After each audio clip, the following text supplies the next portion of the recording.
नमस्कार, मैं हूं राहुल यदुवंशी। आप देख रहे हैं हरियाणा भारत। चलिए खबरों की शुरुआत करते हैं हेडलाइंस के साथ।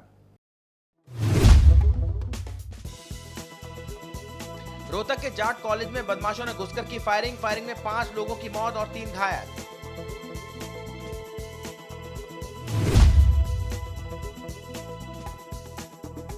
मुख्यमंत्री मनोहर लाल खट्टर ने हरियाणा के सांसदों संग किया रात्रि भोज। बजट के लिए सांसदों से मांगे सुझाव।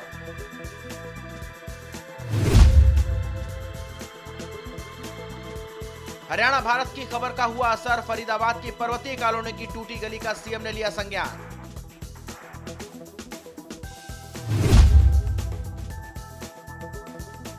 चौदह फरवरी को मशाल रैली निकालेंगे किसान। शाम 7 बजे देश भर में मशाल जुलूस निकालकर शहीद किसानों को करेंगे याद।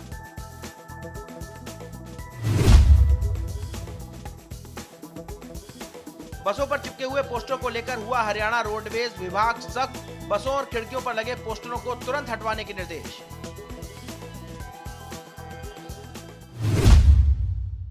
हरियाणा भारत में अब खबरें विस्तार से। रोहतक से एक दिल दहला देने वाली घटना सामने आई है, जहां जाट कॉलेज के जिम्नास्टिक हॉल में फायरिंग हुई है और इसके साथ ही 5 लोगों की जान भी चली गई है। इसके साथ ही 4 लोग गंभीर रूप से घायल भी हो गए। बाइक सवार बदमाशों ने वारदात को अंजाम दिया और फरार हो गए। बताया जा रहा है कि पुरानी रंजिश के कारण फायरिंग हुई। पुलिस ने मौके पर पहुंचकर मामले की जांच शुरू कर दी है। इस हमले में कुल 8 लोगों को गोलियां लगी हैं। इसमें 2 लड़कियां भी शामिल हैं।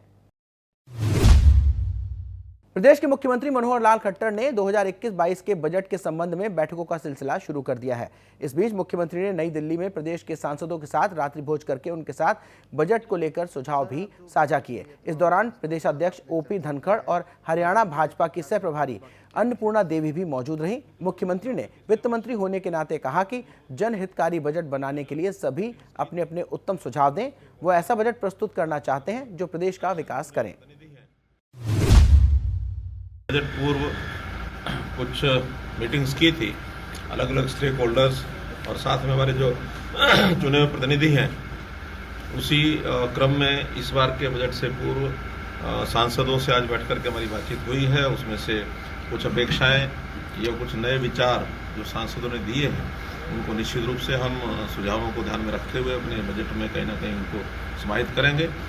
और विशेष तौर पर इसमें आज दूसरी जो चर्चा हुई, केंद्र का जो बजट आया है उस बजट में हरियाणा की हिस्सेदारी हम कैसे ज्यादा बढ़ा सकते हैं।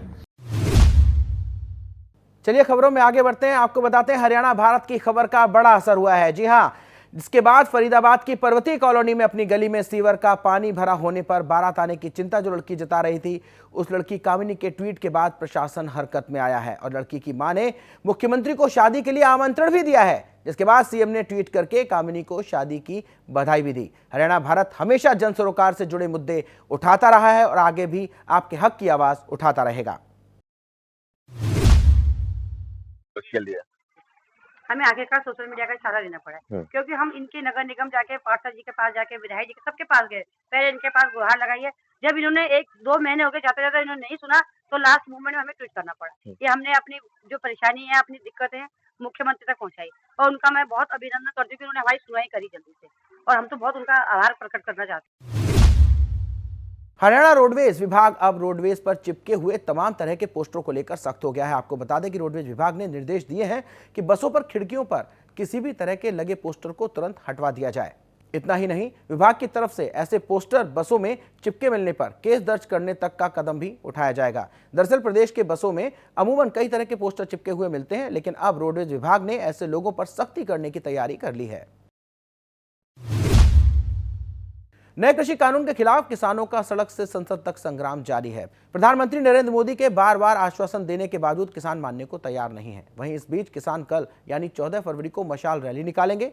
किसानों का कहना है कि इस आंदोलन में अब तक हमारे कुल 204 किसान शहीद भी हो चुके हैं। शहीद किसान और शहीद जवान को श्रद्धांजलि देने के लिए किसान संगठन 14 फरवरी को शाम 7 बजे देश भर में मशाल जुलूस निकालकर विरोध प्रदर्शन करेंगे। आपको बता दें कि 14 फरवरी को पुलवामा हमला भी हुआ था। इसकी याद में ही किसान ने ये रैली निकालने का तैयारी की है। उस दिन किसानों और जवानों को श्रद्धांजलि देने के लिए पूरे देश में कैंडल मार्च और मशाल मार्च का कॉल दिया है और शाम को 7 बजे से लेकर 8 बजे तक पूरे देश में लोग जो हैं ये कॉल को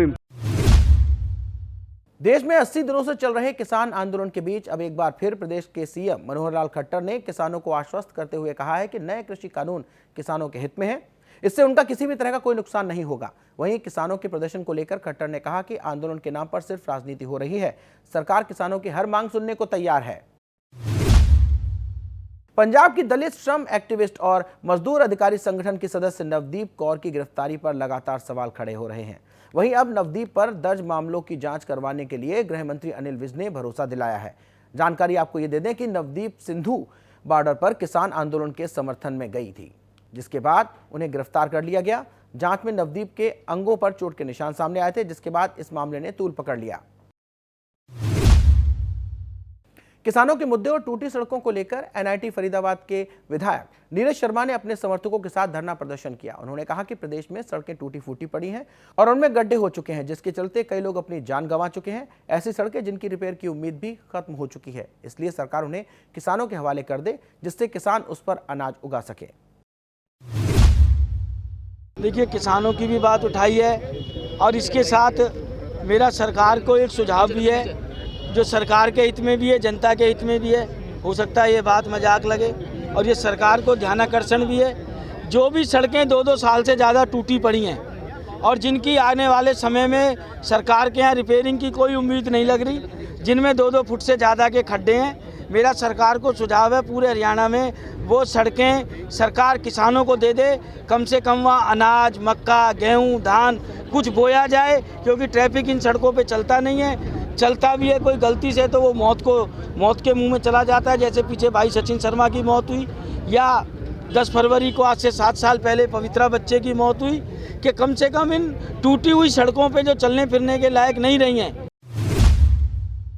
हरियाणा भारत की खबरों में फिलहाल इतना ही। बाकी खबरों के लिए बने रहिए हरियाणा भारत के साथ। मुझे दीजिए इजाजत। नमस्कार।